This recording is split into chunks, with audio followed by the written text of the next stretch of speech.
Good morning! I-discuss ko naman kung paano kumita sa Easyverse 3.0. Alam naman natin na ang pagyaman nasa negosyo. Alam naman natin na kumikita kadalasan mga negosyante. Pero bakit hindi tayo makapag-business? Hindi dahil walang kapital. It's because of our mindset. Ano bang mindset natin mga Pinoy? Anak, mag-aral ka ng mabuti para pagka-graduate mo, maghanap ka ng magandang trabaho. There's nothing wrong for being employed. Kaso nga lang, pag nasa employment ka, you're only there to survive. Kung gusto mo ng time and financial freedom, dapat nasa business ka. At kung magbi-business ka, syempre ang kailangan mo, kapital. Ano ba ang prinsipyo ng kapital? Kapag malaki ang kapital, malaki ang kita. Kapag maliit ang kapital, maliit ang kita. Kapag walang kapital, walang kita. Ito ang negosyo na ipapakita ko sa iyo. Ang liit lang ng kapital, pero pwede kang kumita ng malaki. Magkano ang kapital? The capital is only 18,999 pesos. Ang tawag namin dyan is Neoverse Package. Pwede mo sabihin sa akin, Coach Jobs, malaki yan. Yes, malaki yan kung gastos. Pero ang ipang ninegosyo mo, maliit na yan. At pwede mo rin sabihin sa akin, Coach Jobs, malaki yan kung walang kapalit. Ano ba ang kapalit? Number 1, makakatanggap ka ng products na worth 22,000 plus worth of products. Yung products pwede mong gamitin at pwede mong ibenta. But I suggest, bago mo siya ibenta, gamitin mo muna. Isang hirap magbenta ng hindi mo nagagamit. Number 2, magkakameron ka ng transferable scholarship program. Nakipagtaya po ang company for about more than 2,000 schools sa buong Pilipinas na kung saan pwede mo magamit ang scholarship certificate. Ang good news nito, the moment na bumili ka ng package, magagamit mo agad ang scholarship outright. Pwede mo tanong sa akin, Coach Jobs, hindi na ako mag-aaral. Hindi ko na siya magagamit. Good news, transferable po ang scholarship program natin. At pwede mo rin itanong sa akin, Coach Jobs, yung anak ko bata pa, hindi pa niya gagamitin. Ang good news nito, yung scholarship natin, no expiration. At pwede mo rin itanong sa akin, Coach Jobs, ilang box naman ang kailangan ko ibenta? Ilang products naman ang kailangan ko ibenta para magamit yung scholarship certificate natin? Ang good news, no quota po ito. Kahit hindi ka mag-active, kahit hindi ka na magbenta, the moment na mag-avail ka ng package natin, magagamit mo na siya outright. Hindi mo kailangan maging active distributor para magamit ang ating scholarship. At ang pinakamaganda nito, no maintaining of high grades. Hindi mo kailangan mag-maintain ng mataas na grades para magamit yung scholarship certificate natin. Ang kailangan mo lang is 75% or 3. Basta ipasa mo, scholar ka na ng company. Number 3, magkakameron ka pa ng 25% up to 50% lifetime product discount. Number 4, magkakameron ka din ng distributor tracking center na kung saan dito mamomonitor ang negosyo mo 24/7. Lahat ng inventory, lahat ng sales, everything about your business makikita mo sa distributor tracking center mo. Number 5, magkakameron ka din ng ATM account at dito mo makukuha ang payout mo. At ang payout natin is hindi nga lang weekly, hindi rin po monthly. Ang payout po natin is daily. But because of our newest innovation of our payout, in just a matter of 5 minutes,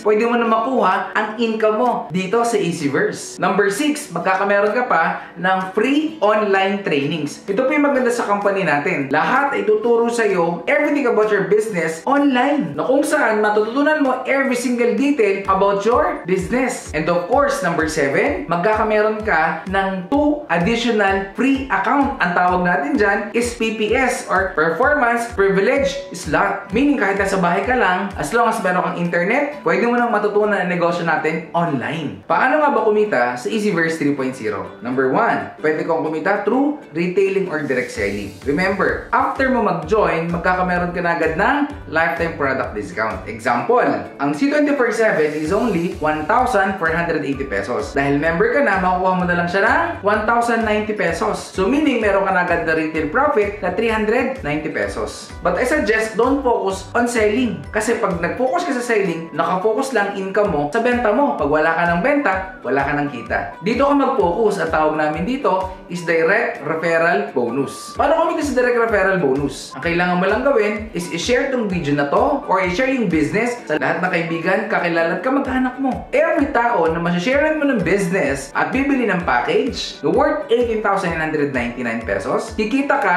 ng 5,000 pesos na direct referral bonus. Example, ikaw to. I-share mo yung business kay kaibigan A. Kapag si A nag-join, ikaw kikita ka ng 5,000 pesos. Ito yung maganda, hindi lang si A kaibigan mo. I-share mo rin yung business kay kaibigan B. Kapag si B nag-join or bumili ng package, kikita ka ng additional 5,000 pesos. So meaning, sa dalawang tao na shinare mo ng business at bumili ng package, kikita ka na agad ng total of 10,000 pesos sa direct referral bonus pa lang. Ito yung good news. Since nag-join si A at si B, automatic lalabas na ang 2 PPS mo. mo or 2 free additional account mo na parang ganito.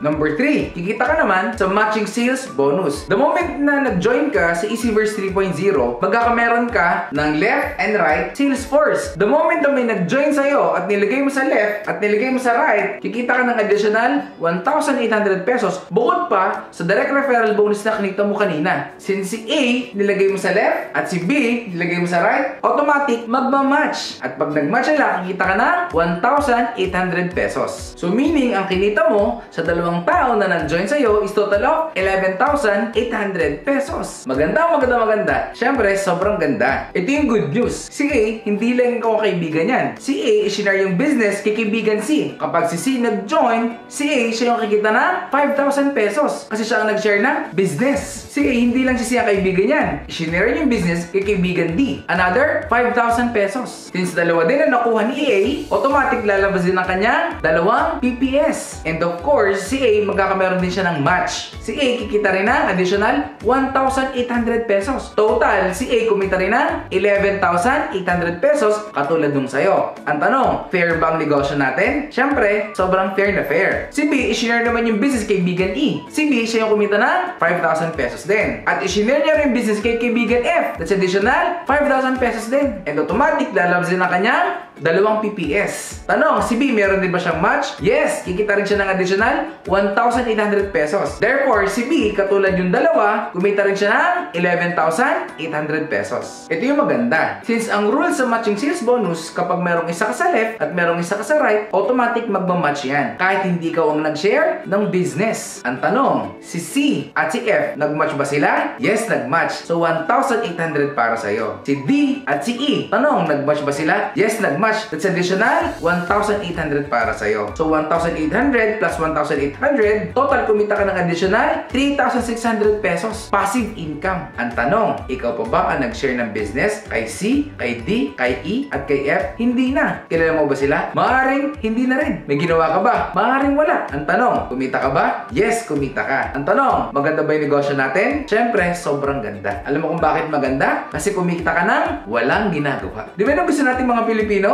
Kumita ng walang ginagawa? Ang tawag natin dyan is law of leverage. Pag sinabing law of leverage, it is the ability to multiply yourself, your time and effort through other people. Sistema ng pagpaparami ng sarili mo, oras at galing mo sa pamamagitan ng ibang tao. Ito ang technique ng mga negosyante kung bakit mas lumalaki ang negosyo nila. At technique ng mga mayaman kung bakit sila mas yumayaman. Ang tawag natin dyan is law of leverage. Ito yung maganda. Si C may kaibigan wala, may kaibigan yan. Si D may ka-chatmate wala, may ka-chatmate yan. Si E may ka-tongits wala, may ka-tongits yan. Si F may ka-Facebook wala, may ka-Facebook yan. Basta may nag-join sa left and right mo, wala kang choice, babayaran ka ng company ng 1,800, ng 1,800, ng 1,800, ng 1,800. Kasi ang good news, ang company natin, nag-expand na tayo sa iba't ibang bansa sa buong mundo. Nag-open na rin tayo ng offices and ang expansion natin is tuloy-tuloy. Ito yung maganda. What if meron ka na share ng business sa Hong Kong? Inilagay mo sa left mo. Tanong yung mga taga Hong Kong, pwede ba silang dumami? Pwede silang dumami. At i-share mo yung business sa kaibigan mo na taga Canada. Ang tanong, yung taga Canada, pwede ba silang dumami? Pwedeng dumami. Ito yung good news. Kahit sa Pilipinas ka, since yung left mo, Hong Kong umahataw, yung right mo, Canada umahataw, babayaran ka ng company ng 1,800, ng 1,800, ng 1,800, ng 1,800, ng 1,800, ng 1,800, ng 1,800, ng 1,800.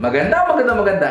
Siyempre, sobrang ganda. Pwede mo sabihin sa akin, Coach Jobs, maganda yan. Kaso nga lang, wala akong pera. Kung sabihin mo sa akin, wala kang pera, good news. Hindi lang ikaw ang mga tao na nagsimula sa negosyo na walang pera. Kasi majority ng mga tao naging successful dito sa Easyverse 3.0, nag-start sila, wala din silang pera. Ginawan lang nilang paraan. Ang sabi nga, okay lang, walang pera. Basta wag ka lang mawala ng paraan. Ang isang bagay, pag gusto, maraming paraan. Pag ayaw, maraming dahilan. Always remember, kung ngayong taon, ang problema mo ay pera, ang tanong, nung isang taon, ano bang problema mo? Hindi ba't pera pa din? Lagi nating tandaan, ang resulta ng ginawa nating desisyon, action, nung isang taon, ito yung ngayon ng buhay mo. Ngayon, kung hindi mo nagugustuhan, ang resulta na meron ka, at ang problema mo ay pera, maaaring nung isang taon, meron ding in-offer sa iyo na ganitong business. Hindi mo lang siguro ginarap. Kaya ang resulta, yung ngayon. At ngayon, meron na namang opportunity na kumakatok sa iyo. Yung isang taon, hindi mo na pwedeng baguhin ang decision mo nun. Ang good news, yung decision mo ngayon, pwede mong baguhin para maging maganda ang future mo. Pwede mo sabihin sa akin, Coach, gusto ko niyan kaso nga lang,